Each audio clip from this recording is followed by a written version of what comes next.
ఒక బీసీ మహిళ, ఆమె ఒక ఈజ్ అ పొలిటికల్ లీడర్, ప్రజల మనిషి, ప్రజల కోసమే ఉండే మనిషి. ఆమె ప్రజల కోసమే బతికింది, ప్రజల కోసమే ఉంది, ప్రజలతోనే ఉంది. అంతే తప్ప ఆమె ఎప్పుడు కూడా బౌన్సర్లు పెట్టుకొని, లేకపోతే ఒక 50 మంది బౌన్సర్లు, 50 మంది కార్లు పెట్టుకొని మంది మార్బలంతో ఎప్పుడు వెళ్ళిందని నేను ఎప్పుడు చూడలేదు. ఆ తల్లి 10 మంది ప్రజల కోసం, ఎక్కడైనా సరే ప్రజల కోసం ప్రతిపక్షంలో పోరాడింది. మినిస్టర్ పదవిని కూడా త్యాగం చేసిన వ్యక్తి ఆమె. ఎందుకంటే నాకు ఆమె కోసం కొంచెం బాగా తెలుసు. ప్రజల కోసమే ఆమె ఎన్నోసార్లు ఎమ్మెల్యే చాలా కష్టపడేది.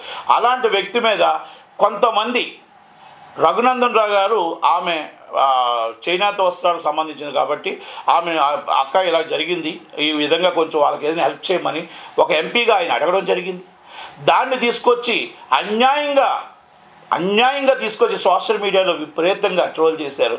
ఆమెకు వీళ్ళందరికీ ఒకటే అడుగుతున్నా, సోషల్ మీడియా చేసిన వాళ్ళకి. నేను టీఆర్ఎస్ వాళ్ళని అడుగుతున్నా, లేకపోతే ఇంకొకరిని అడుగుతున్నా. అయ్యా, మీకు అందరికీ తల్లిదండ్రులు ఉన్నారు, అక్కలు ఉన్నారు, అందరు ఉన్నారు కదా.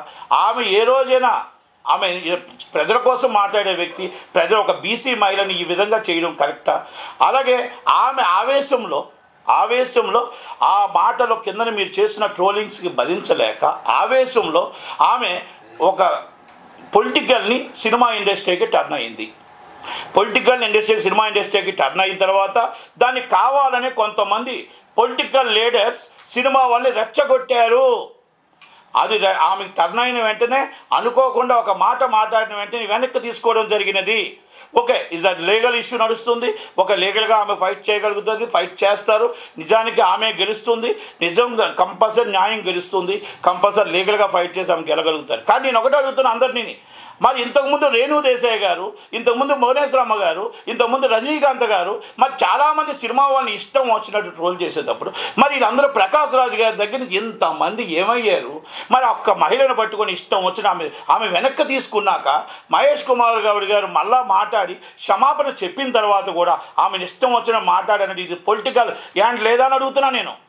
మరి ఈరోజు ఏమైనా ఒక ఆడపిల్ల మీద జరిగితే, అన్యాయం జరుగుతున్నప్పుడు ఒక్కరైనా ఇండస్ట్రీ నుంచి వస్తున్నారా అని అడుగుతున్నా. మాట్లాడింది ఆమె తప్పే. ఆ తప్పుని ఏ విధంగా ఏ సందర్భంలో మాట్లాడారో, ఏ సందర్భంలో ఆవేశంలో మాట్లాడారో ఆమె వెనక్కి తీసుకోవడం జరిగింది. ఓకే, ఇది already as per law court జ్యుడిషిక్షన్లో ఉంది కాబట్టి కోర్టు వాళ్ళు చూసుకుంటారు. కానీ ఇంతమంది మాట్లాడేటప్పుడు, ఇంతమంది రజనీకాంత్ గారు అప్పుడు రేణు దేశాయ్ గారు ఏడ్చి కన్నీరు పెట్టుకొని చెప్పింది.